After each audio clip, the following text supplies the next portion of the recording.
هو اكيد اقنع يعني السيد الرئيس في ذلك الوقت، قال له ده مش قادرين نتعاون معاه لانه سياسته مش ماشيه مع بس حضرتك بتقول الحكايه دي حصلت في 3 ايام، يعني انت يعني اعلنت ظهر مشروع انت جديد. حضرتك فاكر ان هو تعديل، مش تعديل وزاري كبير، ده كنت أيوة. انا بس، وانا هو حضرتك الوحيد اللي خرجتوا في طلعت، وزاره شكلها اتغير بس. وانا انا الوزير اللي طلعت، ووزيره جديده جت، بس هو ده التعديل الوزاري. لكن ما تمش باي لحظه من اللحظات سؤال الدكتور محمود ابو زيد، استفسار من رئاسه الجمهوريه للي حصل؟ لا، وانا اذكر انه تاني يوم انا طلعت فيه على طول، يعني تلقيت مكالمه من الدكتور رئيس ديوان رئيس الجمهوريه، وقال لي ان الرئيس يعني يقدر شغلك تماما في الداخل وفي الخارج، وانه هو ان شاء الله، هو كان ساعتها سافر السعوديه. ايوه. وانه هو اول ما يجي في مصر هيكرمك يعني. ايوه.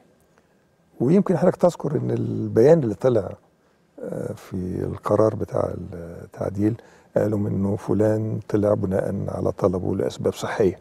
بس ولذلك ما كنتش بتكلم انا خالص. المهندس حسب الله الكفراوي والدكتور مصطفى الفقي، ناس كتير من اللي قعدنا معاهم وشرفونا في الحياه اليوم قالوا لنا انه كان في ازاحه ممنهجه لناس مش هينفع ان هم يستمروا مع المرحله اللي جايه. حضرتك شايف، حضرتك بتتفق مع الحكايه دي؟ يعني انا عايز افكر حضرتك باللي انا قلته يعني. أيوة. لما حضرتك قلت لي انت خرجت ليه؟ فقلت لك ايه؟ قلت لك علشان، مش قلت لك عشان خلاف، قلت لك عشان خلافات يعني. فدي الاجابه يعني. يعني دي كانت ازاحه ممنهجه للدكتور محمود ابو زيد؟ ما اعرفش، هو في خلافات، مش خلاف واحد.